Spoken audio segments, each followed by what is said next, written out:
Good morning and welcome to Today in the News on Vanguard Live. I am Rolake Ademiju. Let's move straight into the top stories of the daily, starting with Vanguard. Vanguard is leading with accommodation crisis eats varsities, students and parents' wills. 105,000 battle for 13,000 bed space at UI, Unilag and LASU. We are suffering under pressure, Nan says. Agents make life unbearable for students, parents. Stress of commuting from home affecting our studies, student says.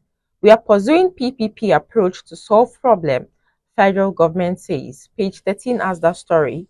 New INEC chair. Nigerians, party sets agenda for Amupitan. Tinted glass. Why police altered permit enforcement? Page 3 has the story. Tinubu mourns as ex-UK envoy. Christopher Kolade dies at 92. Above the banner says power. Bilateral companies owe Nigeria $8.5 million, NERC says. Fair rehabilitation. Reps order probe into $18 billion spent on refineries. Clemency. Tinubu pardons about Macaulay, Ogoni, Naivasta, Lawan. Page 8 has the story. And lastly, on the Vanguard newspaper, police arrest 12 suspects behind death of Arise News anchor Somto Chukwu. You can find that story on page 7 of the Vanguard newspaper. Away from Vanguard into the Nation leading story says Amupitan's nomination as INEC chairman gets support. Varsities to account for unused theft fund cash. APC in total control of Ondo Assembly. Diplomat, business icon, media mogul Kolade dies at 92. Work begins at Calabar end of coastal highway. Terrain not impediment. Page 3 has the story. And lastly on the Nation newspaper, APC NWC disqualifies Kayode Ojo from Ekiti Primary. You can find that story on the page 2 of the Nation newspaper. Away from the Nation into the Punch. The Punch is leading with Amupitan faces tough test as new INEC chair. Opposition warns against partisanship. Demands urgent reforms. Tinubu, APC defend appointment, urge fairness and credibility. Page 2 has that story. Customs seizes 1.9 billion hard drugs, expired flour at Seme border. Police back down on tinted glass enforcement.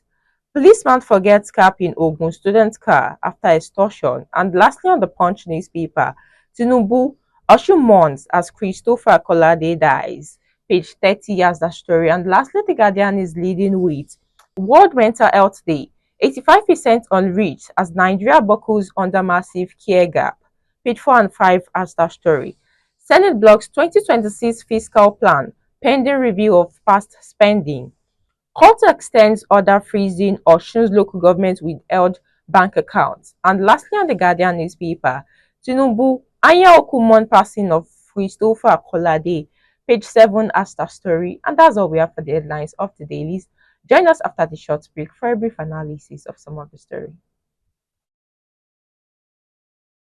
Welcome back. If you are just joining us, this is Today in the News on Vanguard Live. I am Rolake Ademiju.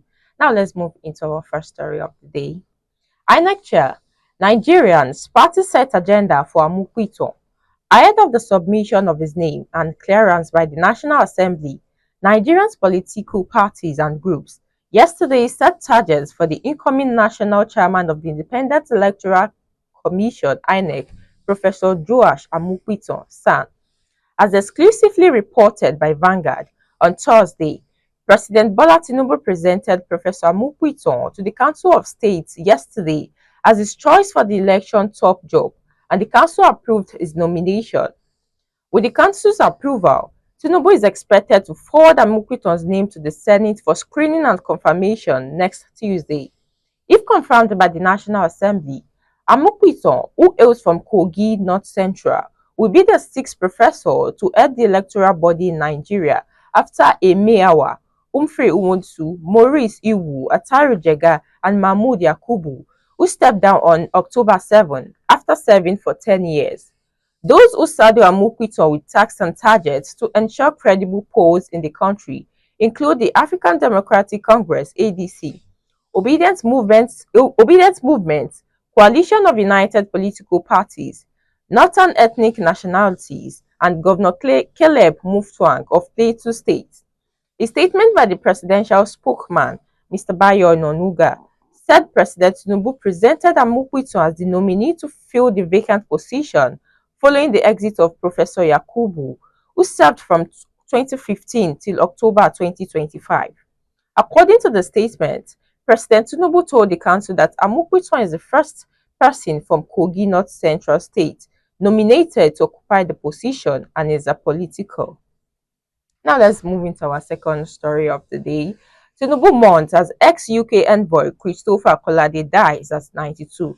President Bola Tinubu has expressed deep sorrow over the death of the former Nigerian High Commissioner to the United Kingdom and one of the nation's most revered elder statesmen, Dr. Christopher Kolawole, who passed away at the age of 92.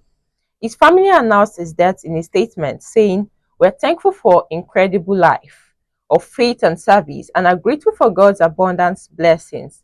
Reacting to his death, President Tinubu described Dr. Kolade as one of Nigeria's intellectual treasures, whose life embodied integrity, discipline, and selfless service. In a statement personally signed by him, the president said he received the news with profound sadness, noting that the late diplomat's contributions to the national development spanned education, corporate governance, diplomacy, and humanitarian service. Dr. Kolade, 92, was a custodian of our enterprise history, especially in corporate governance and human resource.